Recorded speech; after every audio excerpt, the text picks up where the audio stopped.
I love Social Security planning because I get really creative as a certified financial planner, and I'm going to show you what I mean in this video, and I'm going to start with a brief example. So when it comes to Social Security, most people think one of two things. Hey, maybe I should collect early. I don't know how long I'm going to live. I paid into this thing for a long time. I'm just going to start collecting. Maybe if I start collecting as early as 62, I could invest and do better and actually grow my money more than if Social Security had my money. So that's kind of people A, let's just say. Then there's people B over here. I really should have said person A, but let's stick with the people because it's more fun at this point. People B over here, let's just say a group of people B is like, you know what? I know I paid into this thing for a long time, but I don't know how long I'm going to live. I'm really worried that I live longer than I think. So I'm going to wait until like age 70, as long as they'll let me. And the thing I like about that is if I continue delaying until 70, if something happens to me, my spouse, they're going to get that amount for the rest of their life. So like, how great is that? I'm going to sleep better at night, even though they don't want to travel to the degree I want to travel. I still want to make sure they're going to be okay. I'm not saying any of you are saying that. I'm just having fun with it at this point. So the reason I say all of this is most people fall in one of these two buckets. They're both wrong. Not wrong as in they're bad people, but wrong because Social Security is a tax conversation, let alone a legacy conversation, let alone a partner conversation. Let me tell you what that really means. If you start collecting Social Security, that's good. That means more income is coming in the door. And most people like that because it puts less pressure on their portfolio. If you need $100,000 a year in retirement and all you have is your portfolio, not all you have, but the majority of what you have, because you probably have your home and other things. But if you have most of your money in your portfolio that you're living off of, and now you have $30,000 a year coming from Social Security, now you only need 70 from your portfolio. So that feels good. But at the same time, part of you is thinking, well, maybe I don't collect that Social Security and let that continue to compound. Maybe that would add more value. And you're like, I just don't know what to do. What makes most sense? Well, when you are bringing more income from Social Security in the door, what that also means is that your taxable income is increasing. Why is that important? Well, if you're retiring, let's say early, before 65, and you have Social Security coming in the door, and you're pulling from your IRA so that you can live, that's impacting your healthcare subsidies. Let's pretend you want to do Roth conversions because the majority of your money is in a pre-tax account like a 401k or IRA. If you want to do Roth conversions, that's great, but they're not going to be as effective if you have Social Security that's coming in, increasing your income, because pretend you want to convert $100,000 from a 401k to a Roth IRA. I know I'm already getting into the weeds of it, but I love this stuff. And if you want to convert 100,000 and you have 30 coming from Social Security and you're pulling another 50 from your IRA, that's all ordinary income. So now we're at $80,000 and I haven't looked into whether you have interest from bank accounts or CDs or superhero accounts. So for you to now convert $100,000, it might cost you way more in taxes than if you had delayed collecting Social Security. Now, I'm not saying that's what you should do, but I'm saying it's what you should consider. So here's what we put together to hopefully help you.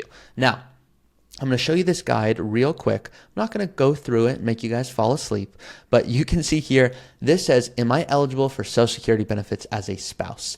So I just gave you a 3-minute overview of Social Security and some general thoughts you might have at one point.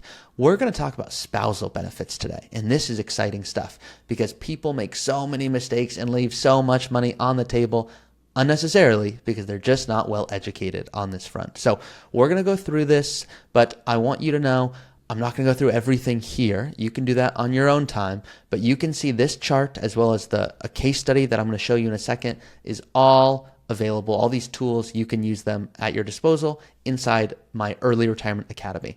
So you can see what's really cool here is, am I eligible for Social Security benefits as a spouse? You can start up here in the upper left.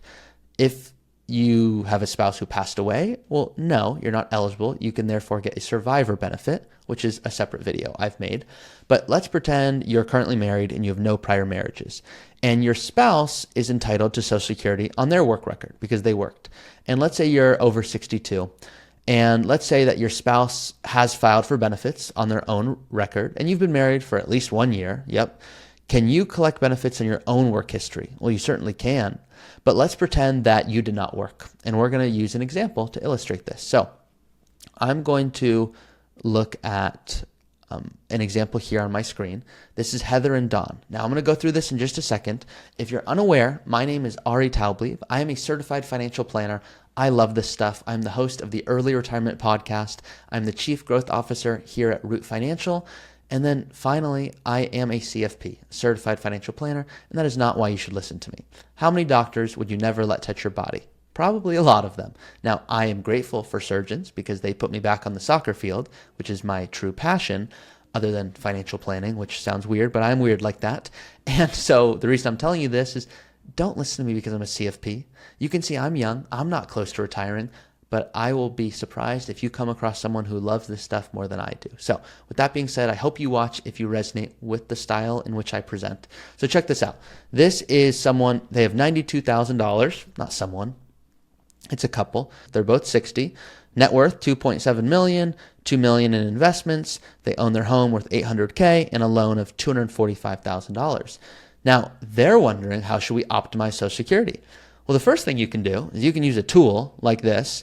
And if you click retirement and you click Social Security, it's going to spit out some numbers. I'm not saying you should listen to any of these numbers. And the reason I'm saying that is software is good as a starting spot. That's all it is. It's a starting spot. Don't rely on it heavily. It's good to use as what-if scenarios. That's what we use it for our clients. But too many people rely solely on this. And here's the issue. It says to obtain maximum Social Security benefit, Heather should apply at 70 and Dawn should apply at 70. Yeah, that makes perfect sense. The software is saying for you to have the best financial answer on paper, you should both delay to the maximum so that at 70, you can get the highest benefit. The software has no idea when Heather and Dawn will pass away. What if Heather has a health condition and Heather would pass away at 75? Should Heather still collect Social Security at 70 if she's going to pass away at 75? No, that would not make any sense at all. Heather would rather take a smaller amount and get that for more years for a larger total benefit. Now, should they consider staggering their benefits? Well, that's where it gets interesting. What if they knew Heather was going to pass away? Well, Heather would have what's called a survivor benefit that Dawn could collect on. So Dawn might go, I'm going to collect my benefit. And then when Heather passes, I'm going to switch to her benefit, which would be larger as a survivor benefit. Now, you can use this logic but tweak it based off the math here for spousal benefits. So let me give you a real simple example here with their case. So, and this is a lot of people. When it comes to spousal benefits, people get one big thing wrong. I'm going to let you guess it in the comments. Some of you are very smart who watch my videos, so I'll let you start typing if you would like now, but we're going to start going through it. But here's what most people do. Okay, so one person, let's say, made, I don't know, $100,000+ a year for 30 years. And one person stayed at home for the majority of their career. Just an example here. Well, the person who stayed at home, we're just going to say Dawn in this example, Dawn stayed at home for the majority of his career, and Heather worked for the majority of her career. So Heather is the one with the Social Security benefits. Let's pretend Heather had a Social Security benefit that she could collect at 67 of $3,000. Dawn at this point is going, well, what should I do? There's this spousal benefit I heard of. We're the same age. When should I collect this spousal benefit? So once again, Heather can get $3,000 at 67. So what is Dawn eligible for if Heather collected at 67? Dawn is eligible for $1,500. Dawn is eligible for half of Heather's full retirement age benefit. Okay, pretty simple there. Heather and Dawn, they want to optimize Social Security, so now we'd have $4,500 a month coming in, but they didn't start collecting until 67. Pretend Heather decided, you know what, I'm going to collect at 62. That's what I want. 62, that's what I'm starting collecting, and let's pretend that's only $1,000. Keep it simple math. How much is Dawn eligible for? Dawn is eligible for half of that, so $500. So $1,500 could start coming in theoretically at 62. But here's where it gets interesting. What if Heather's full retirement age benefit, so 67, is $3,000, but her age 70 benefit is $4,000? Is Dawn eligible for half of the $4,000 amount if they wait till 70? So once again, Heather's 60, Dawn's 60. They want to optimize. Dawn and Heather are like, we're in good health. We don't have worries. We just want to do the best thing we should do, assuming we live till 100. Well, if Dawn lives till 100 and Heather lives till 100, that's beautiful. They want to make sure they collect a large amount for as long as they can. Dawn is actually ineligible to collect half of 4,000. Why is that? A spousal benefit maximum is half of the full retirement age benefit of the primary earner.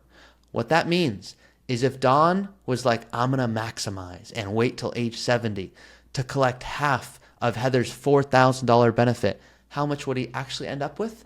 $1,500. Why? Well, Heather's full retirement age benefit was $3,000. So in this example, Don waited till 70 for no reason. He should have collected $1,500, half of Heather's full retirement age benefit, at 67. So this is where a lot of people go wrong. They just don't know the rules. How could they? That's why I make these videos. Social Security planning, the example I just gave you, is unrealistic. Your benefit is not going to go from 3,000 at 67 to 4,000 at 70. I'm just doing simple math so that we can follow along easily. What you can do is run scenarios like this, though. So check out my screen here.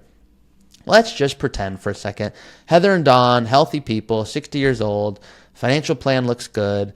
You know, they've got $2.2 million bucks. Looks like they're on track for $4 million with their current proposed plan. So their proposed plan is them spending $6,000 a month instead of $5,000 a month, working, till 65 and 67, just hypothetically here, and having a preservation portfolio. Pretended they want more of a moderate portfolio.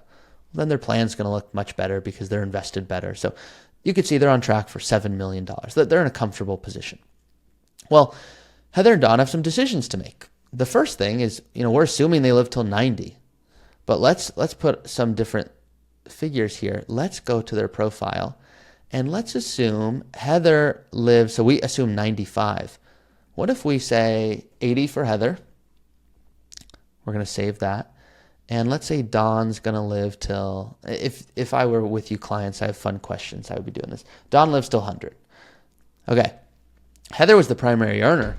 So now we need to go, okay, for our Social Security purposes, how does that change things? Click on retirement. We click on Social Security. And now what we want to look at is, what does the software say? Doesn't mean we're going to do it. Doesn't mean we're going to do it. But to obtain the maximum benefit, the software is saying Don should collect at 62 and Heather should wait till 70. Well, why the heck is that going on? Remember my first example today, guys? I said, what if Heather passed away at 75? Would Heather want to collect at 62? Probably not. Why? What happens if Heather passes away? Heather passes away, Don gets Heather's 62 benefit for the rest of his life. That's not nearly as good. So what they're doing is a protection play here. They're saying Heather should not collect until 70 because Heather's big benefit of 4,000 a month using our previous example numbers, that's at 70. So Don could start collecting at 62. Collect his own benefit, own benefit, own benefit. Boom, Heather passes away. He can switch to get Heather's full survivor benefit. Survivor is different than spousal. The maximum spousal benefit is half of full retirement age, 67 in most cases, between 66 and 67. The max survivor benefit, you actually are eligible for the full survivor benefit, meaning whenever Heather passed away, pretend Heather passed away at 68 and she got $3,200 a month. Don is eligible for $3,200 a month for the rest of his life, assuming they were married long enough and all the details that come around with that. So what I did not go into great detail on today, which I would encourage a couple like this to look into, is, well, what's the value of doing things like Roth conversions? Well, some software might show it adds crazy amounts of money because you can see here, even if they're converting and they're filling up certain brackets, no matter what they do, they've got a big tax bill coming. So you can see you tweak these numbers, meaning based off how much you convert, you'll end up with more tax-free dollars.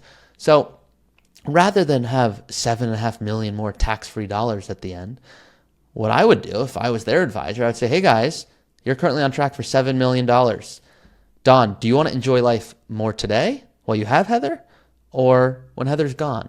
And if you said when Heather's gone, that would have surprised me because most people would say, I want to enjoy life more while my spouse is here. I'd say, well, guys, you're spending $6,000 a month right now. Why don't we spend $15,000 a month? And they might go, oh my God, I don't even know what I would do with $15,000 a month. I'd say, okay, well, you don't have to. But if you did, there'd still be $2.2 million at the end. And they'd say, okay, well, that's kind of crazy to think about. But even the tax strategy, what about that? And I say, well, the tax strategy, we can always implement good tax strategy. Guys, there's a lot to Social Security. I get it. Tax strategy, estate planning, insurance, healthcare. This is what we specialize in. We love getting to do this type of planning for you and your situation. So if you want to use the tool and get some basic, what if scenarios run, go for it. If you want to work with us so that we can really help you dial in everything you've worked so hard for, we'd love the opportunity. You can go to our website, rootfinancial.com, and from there, you'll be prompted to answer a few questions, and then we'll be talking very soon. If you enjoyed this video, please like it and comment below what was helpful. See you guys next time.